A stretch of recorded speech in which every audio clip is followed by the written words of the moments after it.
Si parte per il lungo viaggio, un altro lungo viaggio. Questo lungo viaggio ci porterà a prendere un pullman stasera alle 6. Adesso è mezzogiorno, abbiamo avuto il check out, quindi abbiamo dovuto lasciare la stanza e adesso abbiamo deciso di rifugiarsi in un luogo internazionale dove poter rimanere per 6 ore, 5 ore dai. Quindi passeremo 5 ore in un McDonald's brasiliano e vi mostreremo cosa c'è da mangiare e staremo lì ad aspettare la morte e poi ci incammineremo.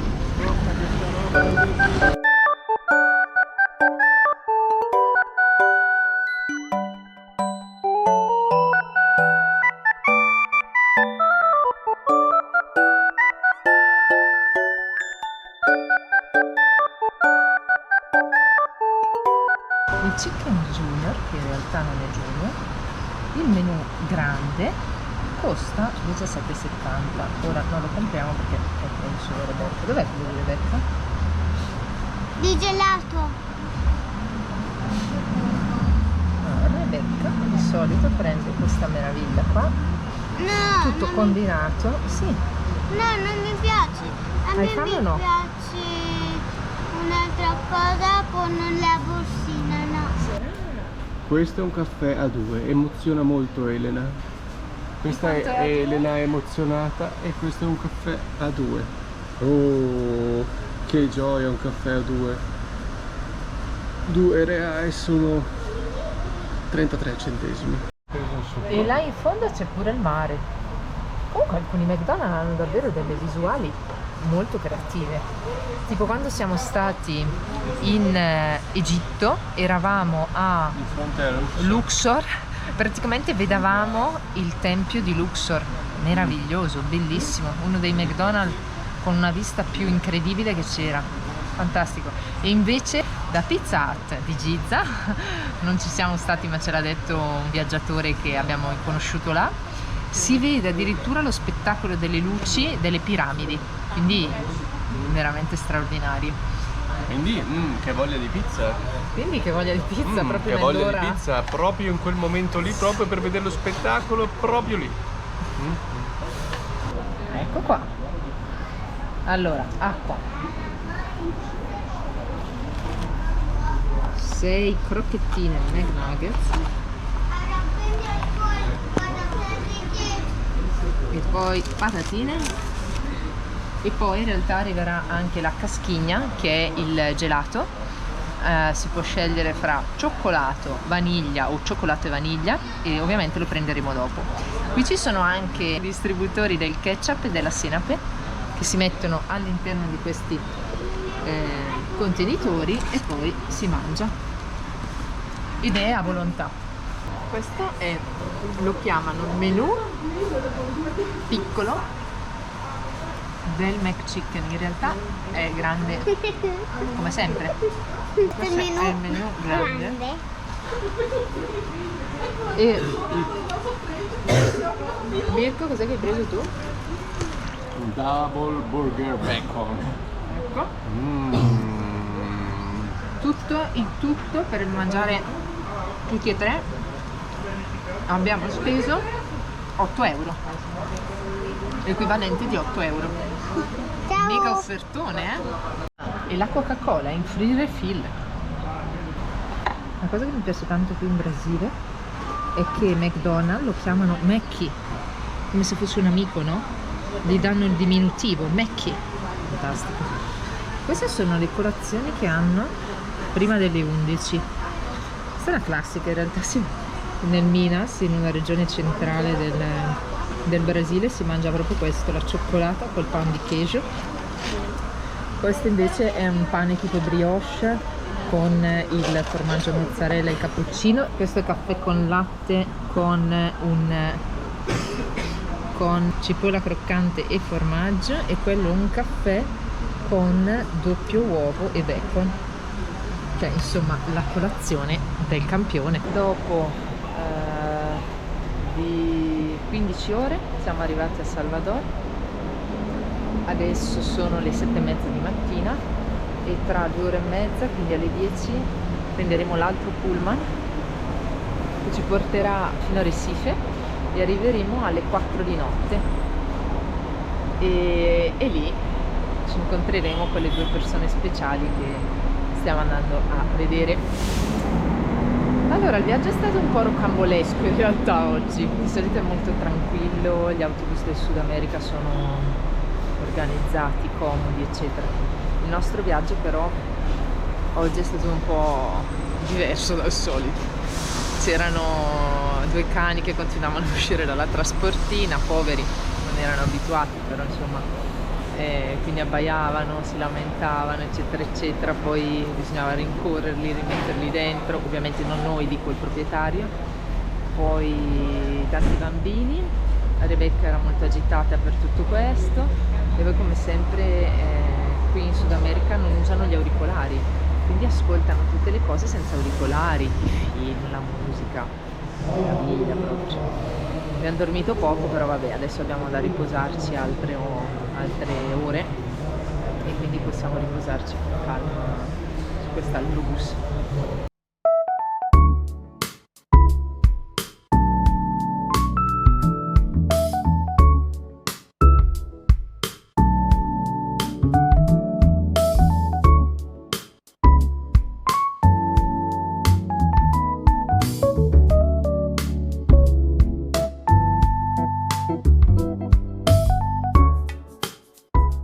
Nell'attesa noi ci sediamo ai tavolini di Mac e intanto che lavoriamo lei Ma non è questo. segna.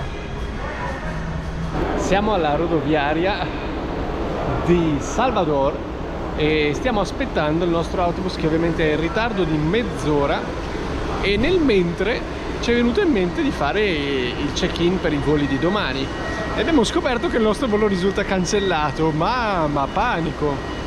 In realtà poi abbiamo capito che il panico non serve a niente, per cui ci siamo messi qua. Abbiamo dovuto comprare internet perché ci aspetta un viaggio lungo, per cui adesso abbiamo fatto questa opzione per poter parlare con i dipendenti dell'aerolinea. Siamo già riusciti a metterci in contatto con loro. Ci hanno parlato di un cambio di compagnia, per cui che sarà un'altra compagnia a farsi carico del nostro volo, e per questo il nostro codice non è più valido, che dovremmo ricevere una mail entro domani mattina. Noi speriamo in bene e basta. Diciamo che non è ancora completamente risolto il problema, ma siamo un po' più tranquilli. Ora aspettiamo. I tempi del Brasile, soprattutto con gli autobus, sono sempre un po' dilatati, perché qua la vita va presa molto tranquillamente. Con 3 ore di ritardo siamo saliti sul nostro bus. Teoricamente avremmo dovuto arrivare alle 4 di mattina, adesso arriveremo alle 7. No. Ma Mirko, parlando con l'autista, dice che l'autista gli ha detto che comunque arriveremo in orario. Perché è fiducioso. È fiducioso. Io sono fiducioso. E lui è fiducioso con l'autista. Ok, io un po' meno, ma comunque rilassiamoci su questo autobus per arrivare Ai nani. dai nonni. Eccoci finalmente arrivati all'aeroporto. Siamo arrivati in orario nonostante le 3 ore di ritardo, per cui alle 4 di mattina eravamo alla stazione dei Pullman. Qui abbiamo preso un autobus pagando proprio 60 centesimi, 70 centesimi a testa, Rebecca non paga, che ci ha portato in 45 minuti direttamente qui all'aeroporto.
Siamo arrivati a Fernando de Noronha!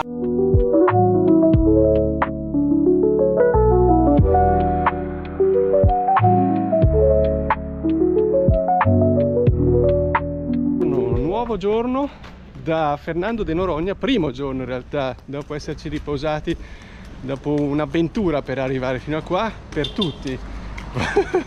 Per cui oggi partiamo. Ieri ci siamo fatti un giretto qui dell'isola, ha piovuto un pochettino, invece oggi cominciamo a vedere le prime spiaggettine, le più vicine al centro storico, così le possiamo raggiungere a piedi. La nostra posata è fantastica perché siamo esattamente a metà dell'isola. Considerate che l'isola ha una strada che, esatto, di 7 km che la percorre da una parte all'altra e noi siamo in mezzo. Strada principale. Non si può andare in giro con una mucca, per cui se avete una mucca e volete andare in vacanza con la mucca non portatela qua, non è possibile. Neanche col cavallo, questo è già più probabile. E anche cani e gatti. Fernando de Noronha, come le isole Galapagos, prevede il pagamento di una tassa d'ingresso, questo è per salvare. Esatto, che dipende dal numero di giorni che uno ha intenzione di soggiornare qui sopra. Questo lo fanno sostanzialmente per disincentivare il turismo. Oltre a queste bisogna pagare un'altra tassa per andare a visitare alcune spiagge che fanno parte di un parco marino protetto. Il cartello che abbiamo appena visto riguardo agli animali e all'importazione di cani, gatti e altri animali strani serve per salvaguardare la flora e la fauna locale, per cui come per le Galapagos è anche dovrebbe essere anche se questo non l'abbiamo visitato, non l'abbiamo visto molto bene, vietato l'importazione di frutta, verdura fresca da altri continenti, questo per evitare che i semi possano in qualche modo invadere le coltivazioni locali. I mezzi di locomozione di questo posto sono questi. Esatto, sono questi, si noleggiano per circa 50-60 euro al giorno, infatti ce ne sono dappertutto, o se no si pagano i tour dell'isola. Ovviamente tutto dipende da quanto tempo hai a disposizione, da qual è il tuo budget. Pensiamo che noi non ci avvaleremo di questi e invece useremo l'autobus che con soli 5 reais ti permette di andare da una parte all'altra dell'isola. Adesso noi siamo arrivati in questa zona qua che è Vilas do Remedios, che sostanzialmente è questa zona qua. Ok, questa qua in mezzo, esatto, questa qua che si vede qua. Noi stiamo andando per andare a vedere queste 3 spiagge qua, che sono Praia do Conceição, Praia do Medio, Praia do Cachorro, che sono spiagge libere. Ok, poi da questa parte di qua c'è il porto e da questa parte di qua, per cui da Baía do Porcos in qua, per cui da parte a sinistra e la parte sotto dell'isola è la parte dove c'è la riserva. Da qua in su invece tutte le spiagge sono gratuite, non bisogna pagare la tassa in più.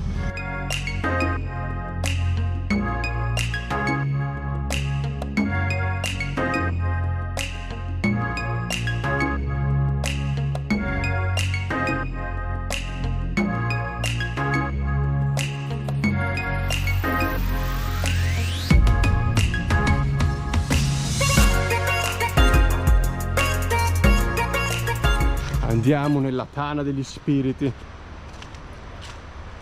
Non fatelo a casa, noi siamo avventurieri esperti.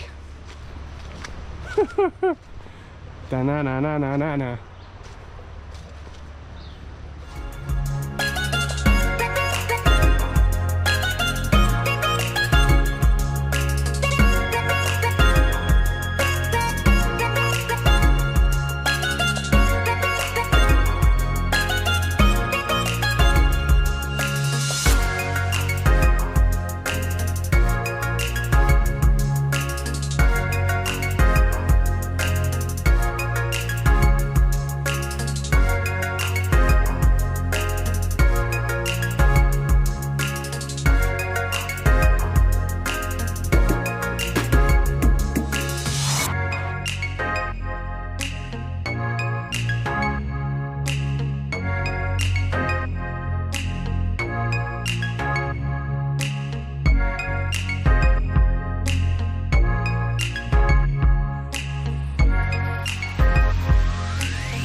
Ci prepariamo per esplorare il primo fondale roccioso.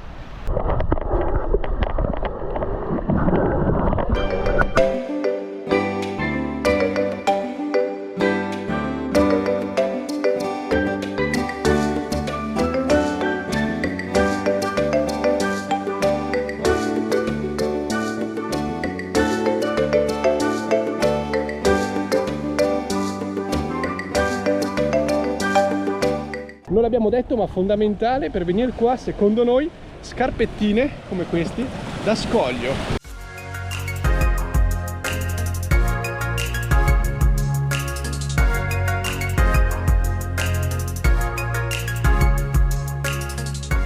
Andiamo a vedere perché ci sono così tante persone sugli scogli.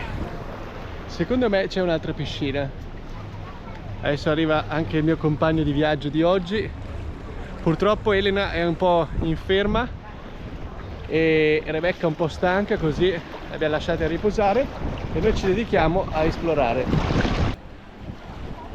le famose piscine naturali.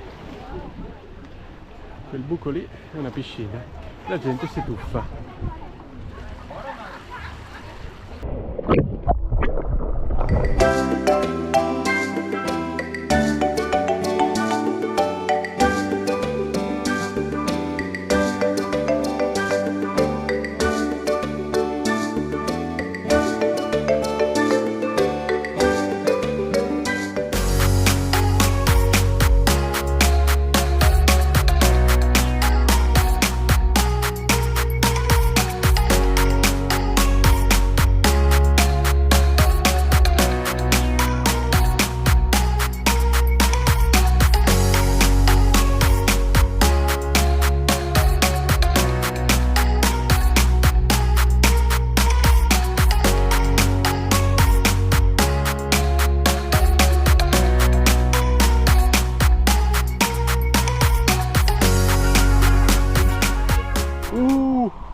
Granchione gigantesco.